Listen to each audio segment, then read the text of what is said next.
Hi, very good morning. I'm Dr. Janak Patel, MD, General Physician. All my video lectures are mainly for educative purpose.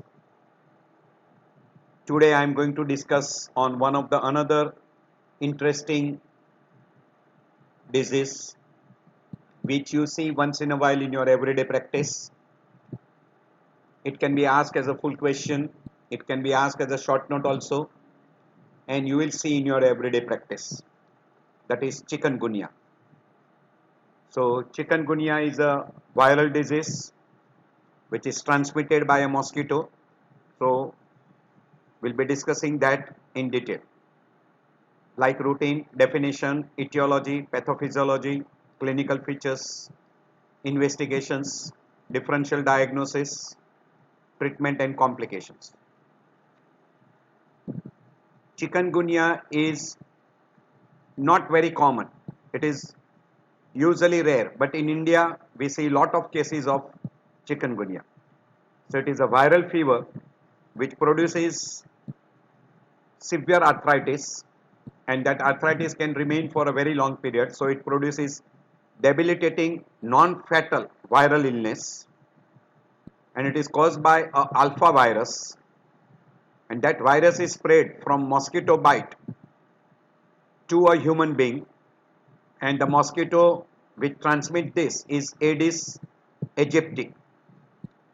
So it is transmitted by an mosquito, that is Aedes aegypti, and it belongs to alpha virus group, and it will produce viral fever along with severe arthritis and arthralgia.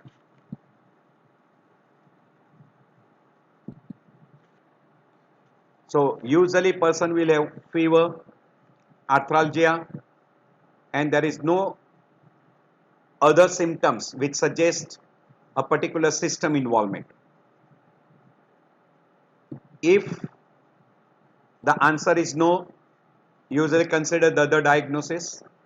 If the person has got a severe arthralgia with fever, by and large it is always with little chills, and if the residential area is there where we call endemic area where you get chikungunya, if answer is yes, then chances of chikungunya is most likely, we call possible. But if answer is no, still if you suspect and person is coming from the endemic area, then you can repeat a test particularly for chikungunya, and if test is positive, it is confirmed case. If test is negative, you say at present person does not have chikungunya. And if the test is positive, now it becomes a confirmed case, and then you can treat accordingly. If person is not coming from the endemic area, and if he has been exposed to the area where chikungunya is common, then again same principle will be holding true, and you will have to approach accordingly.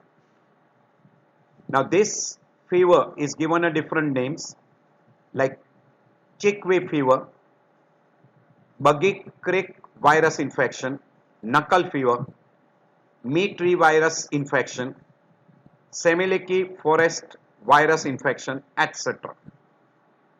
Basically, it depends upon which area there was epidemic. Accordingly, the name are given, and this knuckle fever is depending on the arthralgias and arthritis. By and large, the chikungunya will always manifest with a crippling arthritic disease of sudden onset, and the name is derived from Swahili meaning which bends up, and that's why it was given a name chikungunya.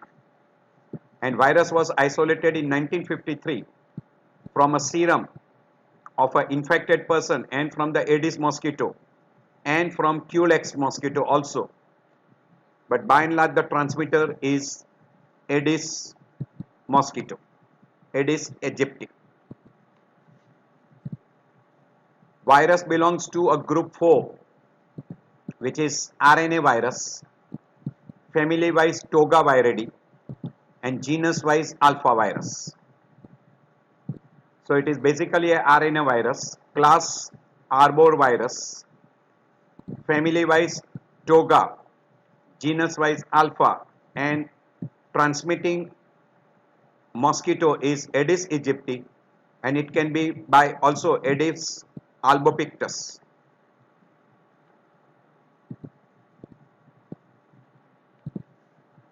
So we already mentioned Toga virus, genus wise Alpha virus.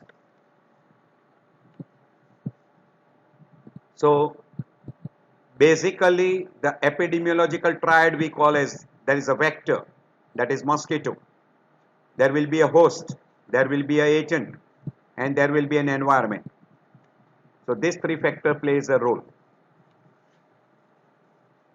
It was isolated in Tanzania in 1953 and appeared in India in 1963, and major outbreak was in Calcutta, Madras and other areas. And then manifestation with a major epidemic up to 1973. This was the history which was being available.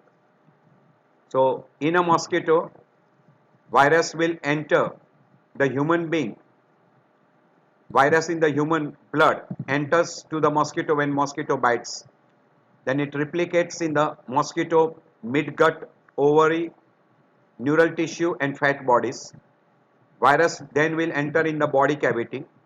Then it will enter into salivary gland, and whenever the virus bites the human being, then the saliva, what is being released from the mosquito, will introduce the virus into human being. And again mosquito, when it bites the human being, the virus will enter the mosquito, and this is the mosquito cycle. So basically it is a rare form of a viral fever, was identified in Tanzania in 1952, transmitted by Aedes aegypti and very rarely by Aedes albopictus, which is a mutant form of mosquito. No human to human transmission, and it is an alpha virus belonging to the family called Togaviridae. This already we have shown you, and because of this particular type of strips, you can easily identify Aedes aegypti. They are also called as a tiger virus or a tiger mosquito, and they usually will bite. Major period of activity of this mosquito is from sunrise to sunset. So during a daytime they will bite, and they will carry two forms of virus. One is chikungunya and other is dengue virus. So the vector, change in the vector distribution due to the global warming, changing the weather patterns, and endemicity to epidemic. So there are a lot of epidemics in different areas depending upon the environment. As far as the distribution is concerned, maximum cases are in Africa, second common is in India and Southeast Asia. First outbreak in India was in 1963, and then over a period of many years there was a small epidemics, and first case was reported in Mauritius in 2005. Newborns to old people, both are more prone for this particular infection. Individual with the comorbidities like hypertension, heart disease, diabetes, this virus can be fatal, particularly in an older individual with comorbidities. So by and large it is non-fatal, but the person with the comorbidities, it can become fatal. Already we have mentioned that there is a triad called agents, environmental factor, host factor, and then vector play a role. And a vector is mosquito. This we have already mentioned. So chikungunya is a vector borne. It is transmitted by Aedes, may be transmitted by Culex mosquito also, and also by Mansoni species. It is also said that it can be transmitted by ticks. So it is spread by blood-feeding arthropods, mainly by Aedes aegypti and Aedes albopictus. Usually the mosquito will breed in a clean water, and particularly when it is present in this stored water in drinking, washing, bathing, rainwaters, etc. like coconut shells, mud pots, plastic cups, tires, etc. If they contains water, that is usually a clean water, and this mosquito will breed in a clean water. So they are called household container breeders. And then mosquito will develop into an adult form, and this Aedes aegypti then will usually get this particular virus from an animal like chimpanzee, monkey or baboons. So they get that particular infection from this, and then this infected mosquito, when they bite the human being, they'll transmit that infection into a human being. So this particular cycle from animal to mosquito and from mosquito bite to back to the animal, that is called sylvatic cycle. While from mosquito to human being and from human being to mosquito, it is called urban cycle. So there are two varieties of cycle, one animal to mosquito and infected mosquito to human being, and from infected human being back to the mosquito. That is given a name urban cycle. So usually after the mosquito which gets infected, when it bites the human being, it will transmit the infection. So usually what we call is an infected cycle from human being to mosquito. If an infected person is there, then mosquito when it bites, the virus will enter into the mosquito and you will have a development of the virus in a mosquito, and then that infected mosquito bites another human being. You will get that transmission from human to human. But by and large, the transmission from direct transmission from human to human does not occur. It is by a vector, that is Aedes aegypti. So that will be the typical cycle. So Aedes mosquito will feed in a daytime, breeds in a stagnant water and small puddles. The reservoir mainly is an animal, and from that it will be transmitted to the mosquito by a bite. We are not going into detail regarding how exactly the virus multiplies inside. It is basically a RNA virus that enters from the area where there is a receptor mediated endocytosis. Then they will enter inside, they'll stimulate the what we call as a nucleus, then you will have a ribosomes which will be stimulated, and you will have a production of a virus. So alpha virus will enter the target cells by endocytosis. The acidic environment in the endosomes triggers the viral envelope. Then you will have a further virus host cell membrane fusion. Then that will give rise to a genome stimulation. Messenger RNA will be forming. Then you will have a stimulation synthesis of a RNA.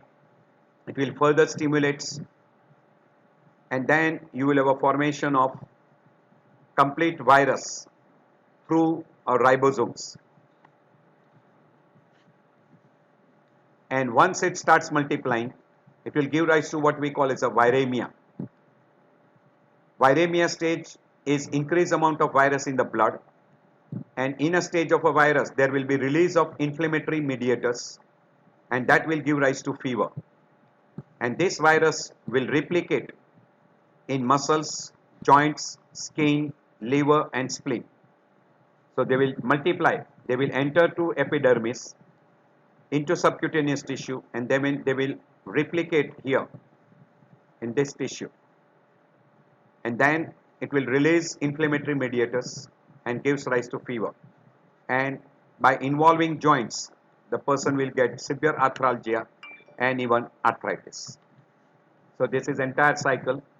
It enters into subcutaneous tissue, then it will replicate, stage of viremia, and involvement of joints and other tissue, including liver, spleen, etc.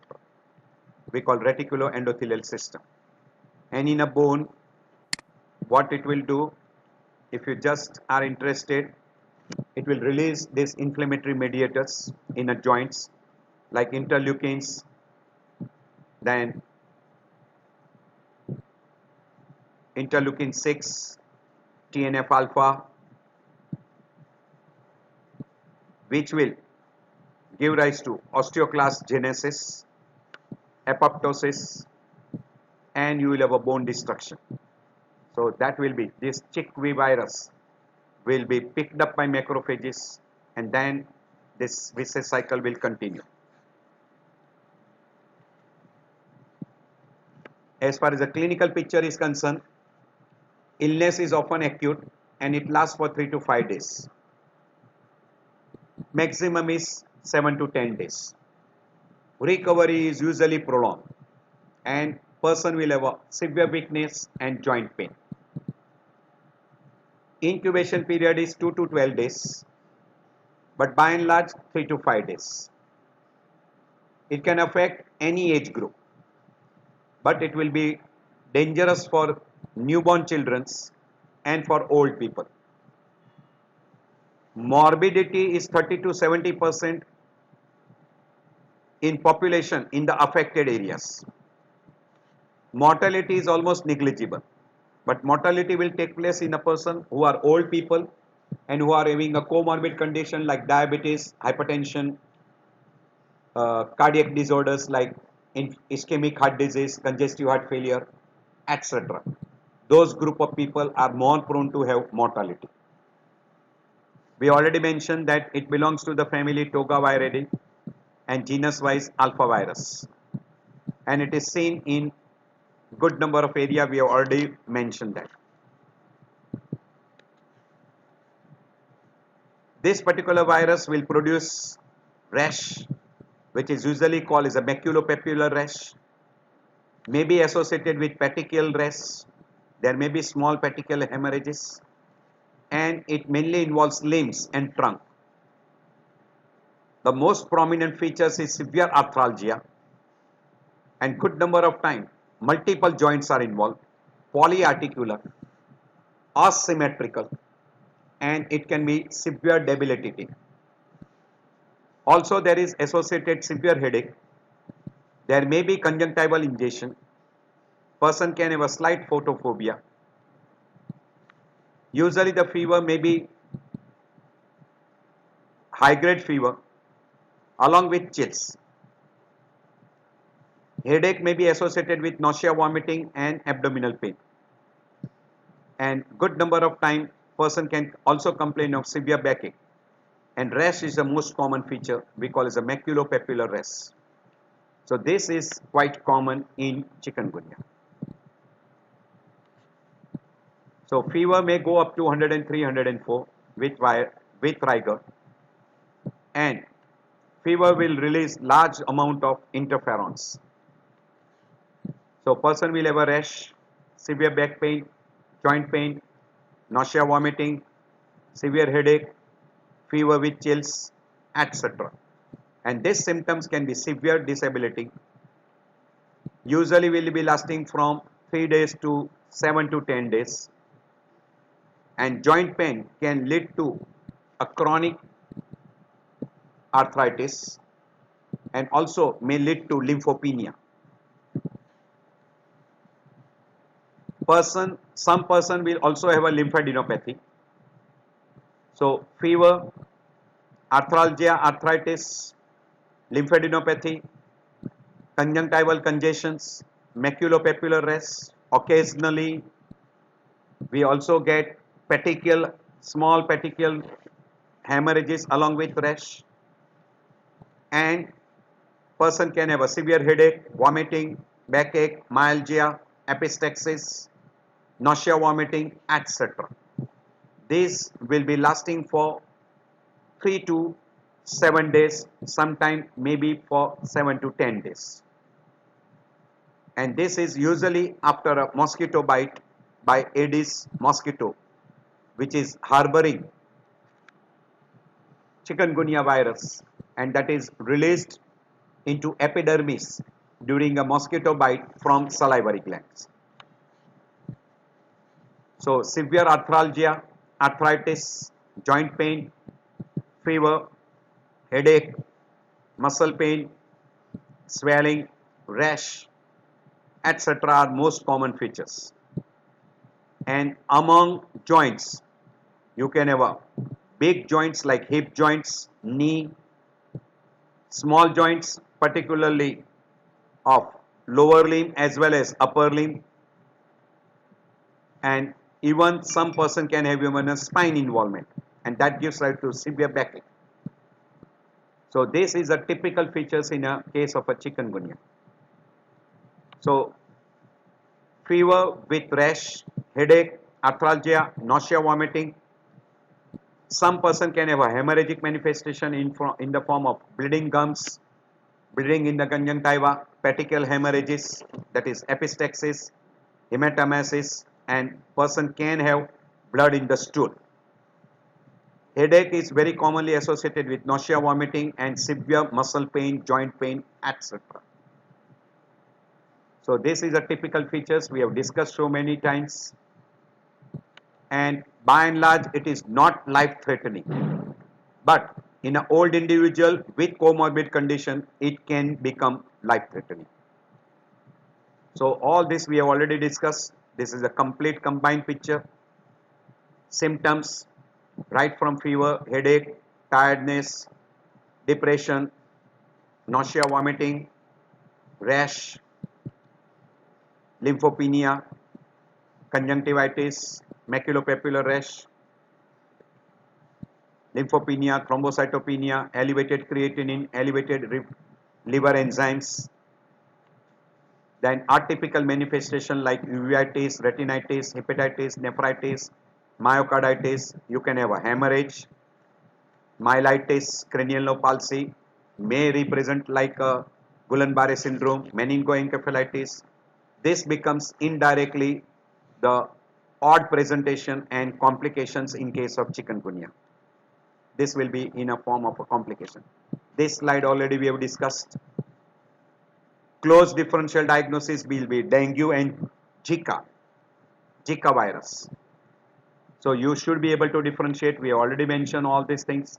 That person will have a rash, backache, joint pain, fever with rigor, severe headache, nausea, vomiting, and then severe joint pain. And then it is confirmed by what we call as a test which will demonstrate IgM or IgG against chikungunya, and you can go for RT-PCR study, etc. This will be the symptoms of dengue fever.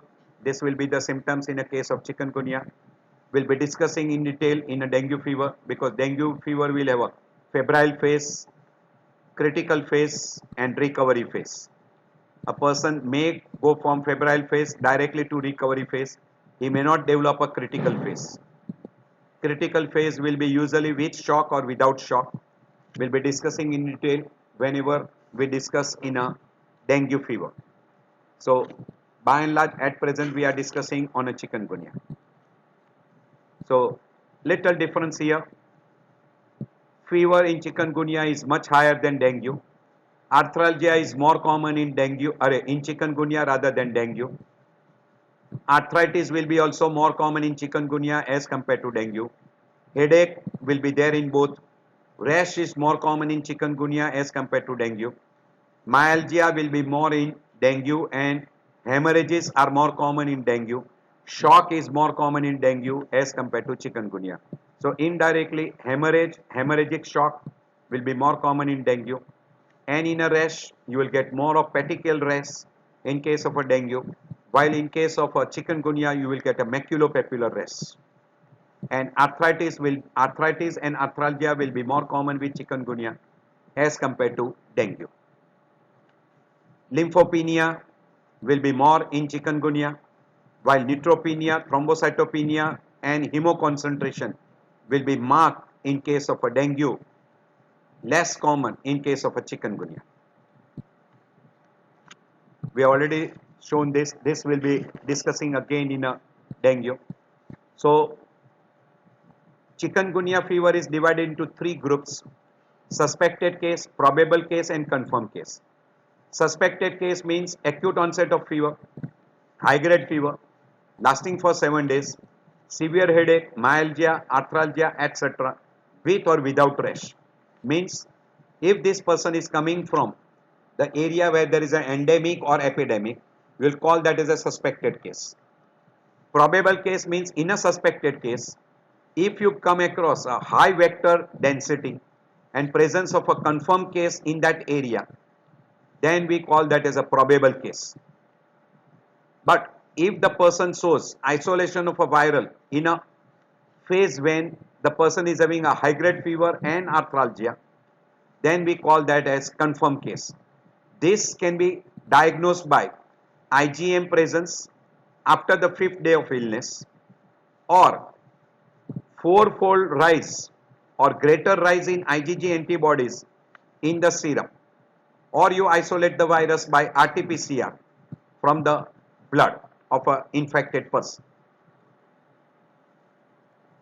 So clinical criteria, epidemiological criteria and laboratory criteria. So clinical criteria we have already discussed. Epidemiological criteria means if the person has visited or he is residing or he is coming from the area where there is an epidemic, then that is called epidemiological criteria. Among the laboratory criteria, virus isolation should be done, and this virus isolation is done by RT-PCR, and presence of virus can be identified by presence of IgG or IgM antibody or IgG antibody in single serum sample collection. Seroconversion to the viral specific antibodies in a sample collected at least 1 to 3 weeks apart time. So this will be laboratory criteria. So by and large, when you suspect a person, if you are suspecting, you have to notify the regional authority and you go for the laboratory test. If laboratory test is positive, it becomes a confirmed case. If it is negative, inform the epidemiological person and follow up the person. If person epidemiological link is established that he is coming from the area where there is an epidemic, then you can put them into a group we call probable case, and if it's not, then we put them into a group called suspected case, and then you can have a follow-up in that particular patient. As far as investigation is concerned, you can detect an antigen or antibody. Antibody is detected by form of IgM and IgG, while antigen is detected by PCR, RT-PCR, and that will be confirmed case. If RT-PCR shows the presence of antigen or there is the presence of IgM antibody, it confirms the case.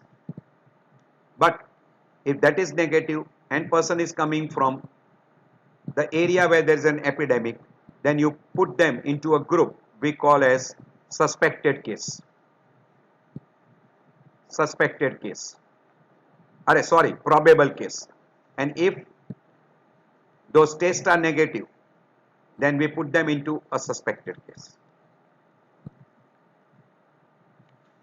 So isolation of virus, IgM antibody, isolation of virus by means of RT-PCR test is the most essential.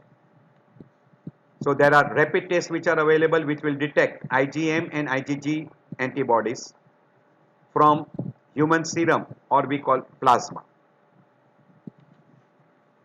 So if you want to detect an antigen, so you will have to detect an RNA of virus, and that will be done by RT-PCR. So same thing is shown here. You will have to differentiate from other hemorrhagic fever like dengue, other viral hemorrhagic fever like Q fever, Ebola virus, etc. Main differential diagnosis is from dengue. We already mentioned that. Management wise, ideally there is no drug available for chikungunya virus, as well as there is no vaccine which is available for chikungunya at present in market. So mainly it is a symptomatic treatment. We call symptomatic and supportive treatment. What is supportive treatment? Rest, nutrition, and in a supportive treatment, plenty of oral fluids, good nutritious diet, etc. And as far as symptomatic treatment is concerned, you give paracetamol, or we call acetaminophen, among analgesic, non-steroidal anti-inflammatory drugs, but aspirin is avoided.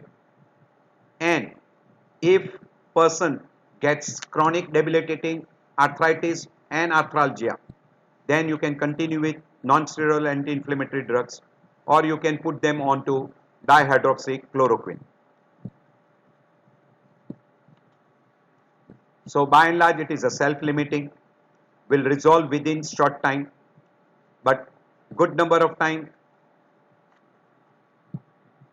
arthralgia and arthritis persist for a longer period, then he might require analgesic in the form of non-steroidal anti-inflammatory drug, and sometimes they require even dihydroxychloroquine for a longer period. But aspirin should be avoided. Vaccine trial were done. There is no vaccine currently available. Still this vaccine is given in the group of people who are working in an area where there is an epidemic of chikungunya. But officially there is no vaccine which is being approved.